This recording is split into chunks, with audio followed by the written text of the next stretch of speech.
Ladies and gentlemen, welcome back to another episode of Orbital Takes. Today is Wednesday, July 27th.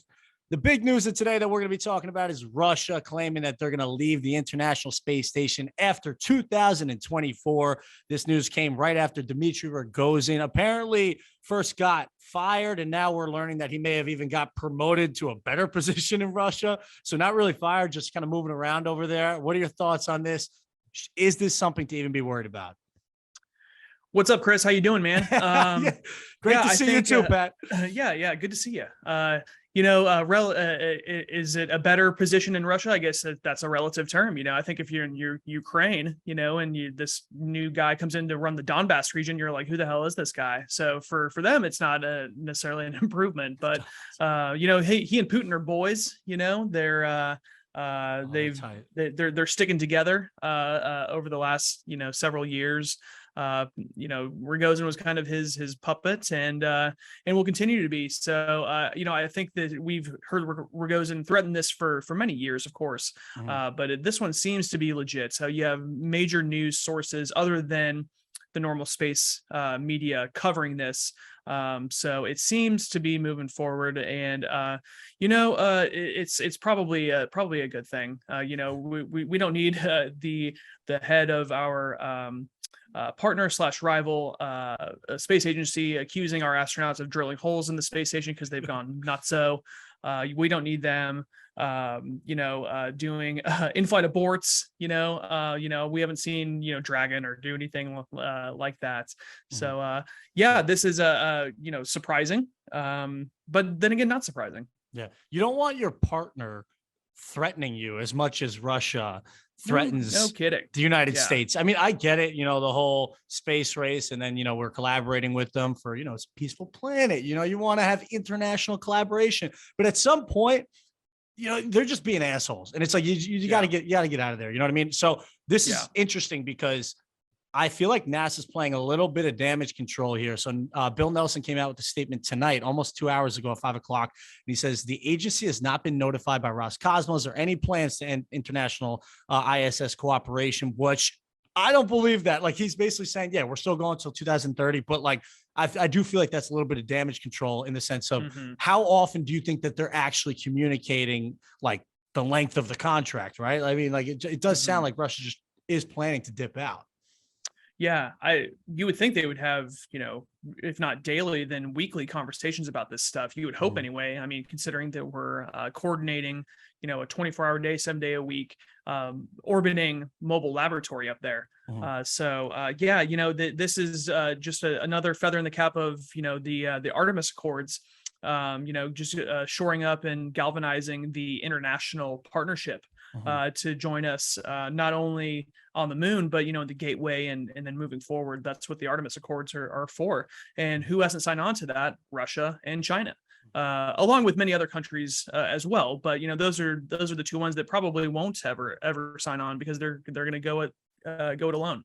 Yeah, it's got to be a little awkward up there right now for all of our astronauts, right? Like, it's so funny, the concept to even think about like a space fight. Like if something happens up there, like a push would send them like through the fucking thing. You know what I mean? Like, I don't know. It's a little sketchy up there right now, but as you guys know, these astronauts are the most calm, cool, collected bunch pretty much in the world. You know what I mean? So, this new guy, I bet this new guy, his name is Yuri, Barsov. I bet you he's not gonna be any better than Dmitry. Just seems like everybody they point over there is just like talking shit.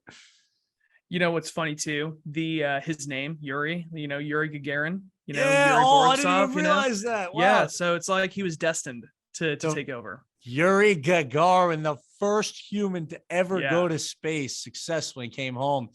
Guy loved vodka, Pat. The guy loved vodka. He came home. I also love me some vodka. Yeah, he came home. This guy drank pretty much Russia out of all their vodka, which was fun. But yeah, You think they drink vodka on the space station? Do you think they're brewing their own or You know, distilling or whatever it is you do? I've up been there? meaning to do a episode on space alcohol forever, Mhm, and I haven't hit it mhm. yet. So it's an untapped territory, or it's an untapped topic that we got to hit. I'm unfamiliar with alcohol in space though, but I have heard that there has been contraband on the space station in the form of alcohol, mostly on the Russian side, if not totally on the Mhm. Russian side. But yeah, you got to think they're distilling something up there. Yeah. You're telling me on Mir they weren't drinking vodka on Mir. Yeah.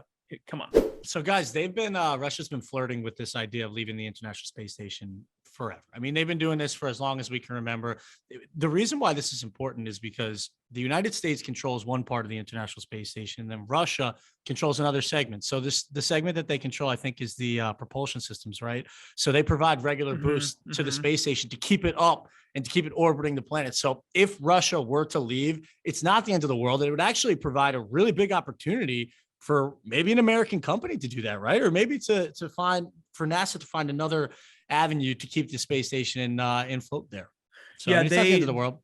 I think NASA also tested this a few months ago or fairly recently. One of their Cygnus spacecraft, which Mhm, is one of the cargo vehicles for mhm. Northrop Grumman, I think, is the one who makes that. And they just did a very minor course adjustment or altitude adjustment with it to kind of a proof of concept that, hey, like, yeah, we can do this just in case the Russian segment were to ever leave or not be able to perform its propulsion there. Mhm. So your orbital take, let me know when we dive this thing into the ocean. So the International Space Station, when it is out of commission in 2030, it will go into the ocean. Hmm. Your orbital take here, tell me, will Russia be officially part of that International Space Station when we dive that thing into the ocean?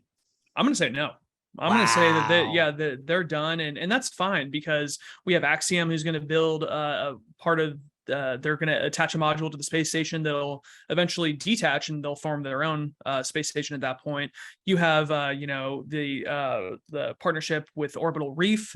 You have The other reef. countries who have expressed interest in doing this. So, Russia says that they're going to build their own space station with China, but that's all. I think just. Yeah.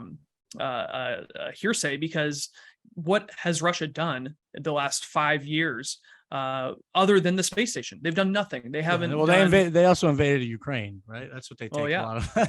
yeah, You yeah, and assholes. and yeah, I think this also helps NASA out because they're kind of in a precarious position right now, right? They have to almost kind of glad hand the Russians because we have this partnership on this orbiting laboratory up there, but at the same time we have to sanction them Mhm. for their involvement in Ukraine. So this kind of provides the U.S. and its allies an out if we don't have to coddle Russia on the space station anymore. Mhm. Yeah. So they broke my number one rule in life, which is the simplest rule for every human to follow. Don't be an asshole. They broke it. Mm, They broke the rule. Get them out, Pat. I don't want your Soyuz. I don't want. This is such awkward timing, especially after we mhm. mentioned this last episode. We just gave them a seat on our Crew Dragon. Like, what are we doing? Yeah. Get them Yeah, I out wonder of if that's here, gonna. bro. You got to wonder if that's going to continue. No, they Because gotta if keep not, them out. like, where are we taking their cosmonauts? Like, are we going to take them up to the International Space Station they used to be a part of? Like, I wouldn't think so. Yeah. But who knows? Just a random thought. It is a lot of our astronauts have flown on the Soyuz, like a shocking number. And Hmm. every time they go over there, they have to follow like everything that the Russians do. They have to speak in Russian. They have to learn Russian. They have to like follow the Hmm. culture over there. It's like, let's just end that whole era. We're done. Hmm. I don't want any of our guys going back over there. It's not safe until they prove to us they or the golden rule, don't be an asshole. Simple as Yep. that. Right. Yep. What's good with the so is it possible that next month we will get a space launch system launch and a Starship launch on the same day? Is that possible? Ooh. Possible, yes. Probable, no. I'm Wow. gonna say that we were wondering for a while who's gonna launch first, SLS or Starship. Right now, it's trending that SLS will launch first because they have actual hardware ready to go, Mhm. ready to be rolled out. The Starship is almost there. But we actually have August 29th. That's the first no earlier than date for Artemis I. Wow. So if you think about that, then yeah, they're moving along now. Is it going to launch that day? Probably not, but who knows? Maybe they'll get lucky. Have we launched Viper, the golf cart sized rover that will be the first? No, it was delayed. It was delayed for like a year. Oh, okay. So that was one of the things the CLPS stuff that I was talking about, Commercial Lunar Payload Services. So the Viper mission was delayed a year. Mast in Space, that is launching several CLPS missions, is pretty much out of money. Out of capital. So that's going to take, either it's going to take an infusion of cash, a large infusion of cash there, or they're going to have to figure out these payloads launching on other systems. So that's not good. That being said, that being said, Draper was just chosen for a far side of the moon CLPS mission, which is very cool, because right now the only entity operating on that side of the moon is China. China, I was just gonna say that. I always see that on Twitter, like China, far side of the moon again. Yeah, like, we get it. Yeah. So we need we need a NASA entity over there. So that's the Commercial Lunar Payload Services is kind of the for lack of a better analogy, kind of the commercial crew program, commercial cargo program, if you will, for the moon. So those are supposed to be starting to launch, next year. So think about that. We're going to start seeing Artemis infrastructure and hardware going to the moon as soon as next year. That's crazy. That's wild. We are about to have a permanent lunar presence forever. That is just what. So I know some Artemis first coming up here. I was like balls deep in the Artemis mission overview today. Like I downloaded the whole PowerPoint. So the first CLPS mission, what you just said, then Viper, whenever that happens. We already did Capstone, the CubeSat, so that's already out there going. Yep. Artemis I is next. Then you got PPE and the Halo launch, which is, I guess, the power and propulsion element, habitation and logistics outpost. Wow. Yeah, it's like the first kind of, it's not Lunar Gateway, but it's kind of the first modules of that, if you will. And then after Artemis I, you're going to have Artemis II, which is a 10-day crew test flight. And then at Artemis III, sorry if I'm screaming here. I'm getting excited, people. But don't be sorry. So Artemis III is the official, let's see, through Artemis I and Artemis II, Orion and its crew will once again travel to the moon. So Artemis III is the official that's the landing. Yeah. Wow. And that will have, if everything works out, the first African-American and the first female. First woman. Yeah. That's going to be big. I wonder what their first fucking statement will be. Like, it's got to be something historic, right? Yeah. I was listening to an interview with former deputy administrator Lori Garver, and they were talking about, the lack of diversity in the first 12 people to set foot. And she kind of jokingly said, like, well, if we want to make it even, we'll just send 12 women.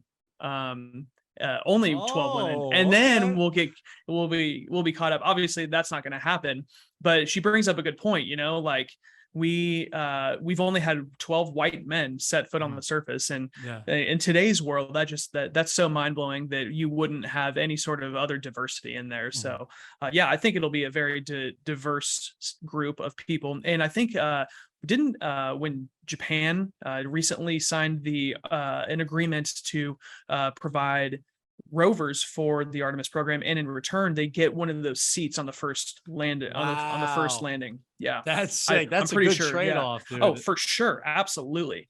I think it'll be a diverse group, well representative of the human population, which is such an obvious thing that we should have just been doing from the beginning. 60s were different, bro. You know what I mean? Yeah. I just watched The Right Stuff last night. Great movie. Great movie. You haven't seen it, by the way. But it's just like they showed the cringeworthy Mercury 7 press conference, and John Glenn was like, they were asking, what do your wife and kids think about this? And John Glenn is like, well, if I want to do it, then my wife is all 100% behind me, and my kids love it. And it's just like, oh my God, like it was just such a different time back then. I know exactly what you're talking about, because I just watched that recently too. I feel like you watch a lot of movies and a lot of television. Is that accurate, Pat? You watch like a lot of media? Yeah. Yeah, I that's feel like accurate. I don't. I feel like I'm always just either on Instagram or TikTok, which is horrible. But I feel like my attention span for like movies these days is in real trouble. Like I don't know. I feel like that's everybody though. Like all of our I like attention spans having are kind of fucked, you know? yeah, yeah. So I always have it something on in the background as I'm creating the fire content for Mhm. at Spaceflight Hub. That was a sick reel today, though. Hey, everybody, go like the latest Instagram on Orbital Takes. That was like so well edited, and Well, thank you. yeah, bro, that was fire. And also Thank you. you know what else was cool about that? The background. We got new galaxies moving around there. Heck yeah, yeah, yeah. Yeah, We bro, got that to was fly fun. through of the James Webb. So yeah. What else happened this week that we needed to talk about?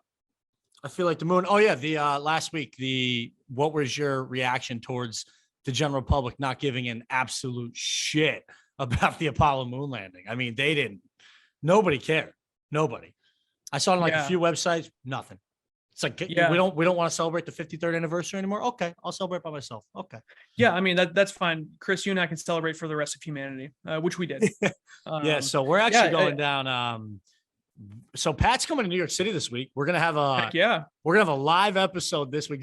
You guys are probably gonna get two Orbital Takes episodes next week. One in person, then we'll do one on Tuesday again. That's gonna be great. We're gonna have a ton of beer. We're gonna just chop it up Yeah. in person. We got Yeah. a couple fun segments coming out here, and then next month for these launches, one of us will be at one of them. Right? We're either gonna go down to Boca Chica or we're gonna go down to Cape Canaveral. We don't know where yet.